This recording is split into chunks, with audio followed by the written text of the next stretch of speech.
Justice Debangshu বসাকের পর আজ ফের বুলডোজার চালিয়ে দিলেন জাস্টিস বিশ্বজিৎ বসু।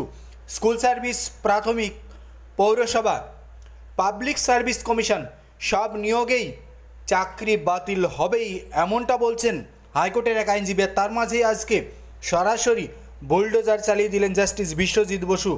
জিটিএর 313 শিক্ষক নিয়োগে রাজ্যের মন্ত্রিসভা অনুমোদন দেয়নি, এই হলফনামা রাজ্যের অ্যাডভোকেট জেনারেল কিশোর দত্ত যখন জাস্টিস বিশ্বজিৎ বসুর এজলাসে জমা দিয়ে বললেন এই শিক্ষকদের চাকরি বাতিল করতে পারে আদালত, রাজ্যের কোনো সেক্ষেত্রে বাধা নেই।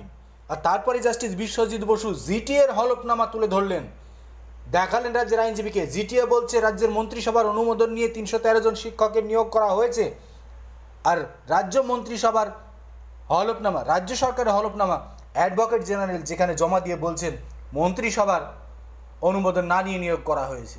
তাহলে কাকে বাঁচাতে চাইছেন অ্যাডভোকেট জেনারেল বা রাজ্য সরকার? এবং বলছেন 313 শিক্ষকের চাকরি বাতিল যদি আদালত করে তাহলে তারা বাধা দেবে না। যে নিয়োগে তৃণাঙ্কুর ভট্টাচার্য, রাজন হালদারের বয়ফ্রেন্ড প্রান্তিক চক্রবর্তীর নাম জড়িয়ে গেছে,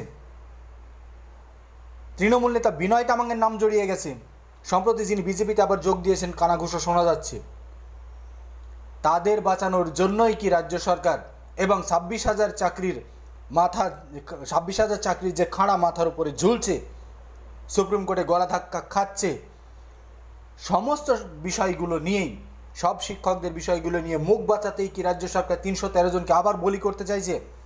তার কারণ নিয়োগ হয়েছে জিটিএ বলছে মন্ত্রিসভার অনুমোদন নিয়ে, আর রাজ্য আজ হলফনামা দিয়ে বলছে মন্ত্রিসভার অনুমোদন ছাড়াই জিটিএ নিয়োগ করে দিয়েছে। আর সেখানে ফেসে আছে দুজন তৃণমূল নেতা। তারপরে 313 শিক্ষককে বাতিল করার জন্য হলফনামা দিচ্ছে রাজ্য সরকার। আর সেই সুযোগেই বুলডোজার একটা চালিয়ে দিলেন জাস্টিস বিশ্বজিৎ বসু।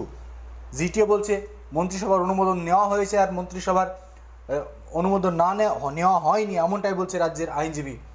তাহলে এর ভিতরে মাথাটাকে সেটা খোঁজার নির্দেশ দিয়ে 313 জন শিক্ষকের ভবিষ্যৎ কার্যত আবারও 26,000-এর মতো হতে চলেছে, এমনটাই কিন্তু জানা যাচ্ছে কলকাতা হাইকোর্ট থেকে।